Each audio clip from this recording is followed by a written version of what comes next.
За да изградим положителна нагласа към бранда и продуктите на MasterCard сред служителите на Първа инвестиционна банка, създадохме програма, с която да ги ангажираме дългосрочно. В свят, който се стреми към сигурност и предвидимост, какъвто е света на банкерите, неизвестното носи преди всичко напрежение и тревога. Затова решихме да балансираме това усещане, като създадем положително очакване на неизвестното. Така се появи програмата Surprise. В края на всеки 3 месеца служителите на Първа инвестиционна банка, които преминаха успешно обучителния курс на програмата и в последствие продадоха най-много продукти на MasterCard, очакваха приятна изненада.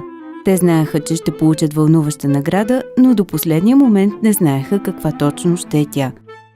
Създадохме микросайт на програмата Surprise. В него всеки от участниците можеше да следи временното си класиране в надпреварата за мистериозната награда.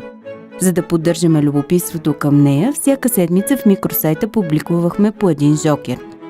През първото 3-месечие, например, когато наградата беше пътуване до карнавала във Венеция, се появиха снимки на част от куфар, хартиен самолет като жокери за пътуване, бутуш, еспресо и паста, подсказващи дестинацията Италия, и на финала гондолиерска шапка и карнавална маска, които отвеждаха към Венеция. В началото на програмата Surprise всеки един от участниците намери на бюрото си загадъчна черна кутия. Тя съдържаше персонално писмо, което разказва за предстоящата инициатива, както и малък подарък, свързан с концепцията – чаша за чай и чай, който се превръща в приятна изненада, когато се потопи във вода.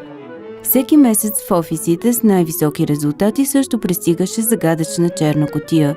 В нея служителите откриваха малки награди, които им напомняха за приятната изненада, която ги очаква в края на програмата.